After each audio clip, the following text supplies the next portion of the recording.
my day as if it was the last. Live my day as if there was no past. Doing it all night, all summer. Doing it the way I wanna. Yeah, I'ma dance my heart out till the dawn, but I won't be done when morning comes. Doing it all night, all summer. Gonna spend it like no other. Salutare, bine v-am regăsit la un nou vlog. Era aceasta să facem turul camerei mele, pentru că nu aveam ce să postez astăzi și m-am gândit să fac acest vlog stând în pat și am să fac. Hai să începem.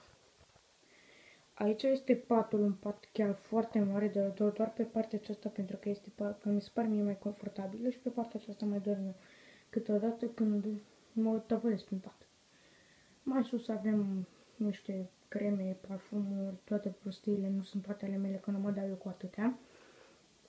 Acolo în colț sunt niște iconițe și mai sus niște maimuțoare de când eram mic. Aici televizorul, aici un scaun unde stăteam eu la laptop, niște cărți de școală de șoferi, niște prostii care le-am primit de la Xbox. Mai jos aveam dulapul unde țineam eu cărțile, de acum ținem Xbox-ul, că a venit vacanța, nu mai am nevoie de cărți. Aici este discheta de la CD-ul FIFA 2015,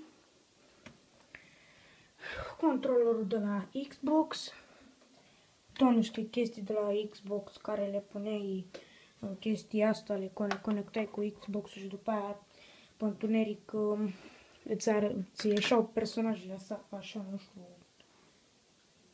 ciudat. Se apăreau în imagine și că erai în 3D. Aici tot niște CD-uri de la Xbox, nu sunt jocuri, nu știu ce sunt astea. Le-am primit odată cu Xbox-ul. Sper să nu fie să le reclamă de la asta. Tot de la Xbox. Și pe ăsta cred că în jur nu l-am jucat. Tot de la Xbox primit. Așa, am uitat să vă spun, în fiecare descrierea videoclipului am spus că dacă la 20 de abonați o să strâng, o să fac un giveaway cu FIFA 2015 pentru Xbox 360. Deci, dacă facem 20 de abonați, fac giveaway. Aici controllerul și nu mai este nimic. Este o cameră mică, dar pe mine chiar mă mulțumește, am televizor, am pat, am Xbox, pot să mă joc, n-am treabă. Un scaun unde mai țin eu hainele și cam atât. Ăsta a fost și vlogul de astăzi, eu v-am salutat, eu am fost Cristi și v-am pupat. Pa, pa. Eu am fost Cristi, acesta a fost și vlogul de astăzi și ne vedem data viitoare. Pa, pa. Turn down for what?